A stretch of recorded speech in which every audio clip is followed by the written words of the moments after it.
Hi, my name is Jeremy Harvey, and I wanted to take a few minutes and talk about something that I mentioned in my website, and it's a big part of my therapy, and that's the core, how we get there and why it's so important. So a prop that I use, I brought two of them with me. One of them is a clock. Now, I really like this prop because it's something we can find in every room of every house, pretty much.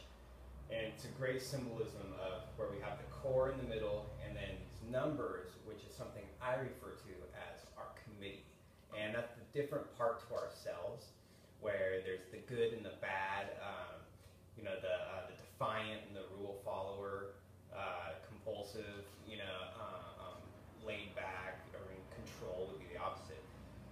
So here, one of the things that's so great about this clock is how there's opposites to each number, where the 1 is directly opposite of the 7, and the 10 has the 4, where, for example, this 10 could represent our very caring side, and the opposite of that is 4, which is our selfish side, where, it's different in some of us, one of them outweighs another, or they're dead even, or we could be so closed off to one of them that we don't allow it to exist. And then the 1 is next to the 2 and the 12. So these are similar but not the same.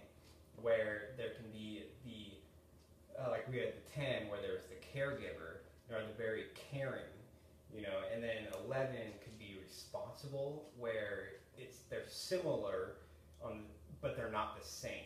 And there's a different sides to ourselves, whereas here we have the selfish, next to it we could have defiant, where there's the different parts to ourselves. And we could talk about all the different parts, but kind of more important than that, and underlying that is the core, where it's kind of like the center, the dial of it, where everything moves around and is connected to it. And this is where clocks are even better metaphors in my opinion, because they have the hour and the minute hand, we can be in two at once, where we could have the yin and the yang per se, where a lot of times if we have in our head we're kind of contemplating something, or we're in a situation where the defiant side of us wants to cheat on an exam, and then the responsible side of us wants to take it as we're supposed to and get the score that we deserve. How we have those little battles in our head, but ultimately the decision is up to us.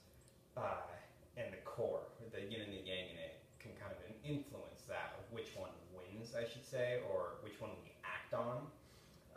And that kind of leads to the second prop I brought, which is the yin-yang symbol, where here, kind of, if we go back to the core, like say this right here is the core, the center of the hour hand and minute hand, the dial, where a lot of times when we come into therapy, where more of the dark half has taken over, where a lot of our behaviors can be influenced by that, but there is still some white. And I always tell people that come into therapy, I know there's the white symbol in there because you're in therapy. So part of you wants to get out of the blackness. And then even when we're doing really well and on fire, there is the little yang in it, where, like we go to our committee members, they're still there, but they are not in control of the situation. And that is the ultimate. But another big part of this when working on it is not having shame for the black, but kind of looking at it as parts of ourselves that are there, but we don't always have to act out upon. So this is just kind of a concept that can apply to all of us and all the clients that come in here and are working on whatever situation. It's like, okay, what are the symptoms, which are the numbers on the clock? But then deeper than that is what are the hour hand and minute hand saying at its root, and which one of them is predominant in our thinking and our beliefs about ourselves and the world and the society and the future and everything. So I just kind of wanted to take a couple minutes and explain a concept that's a big part of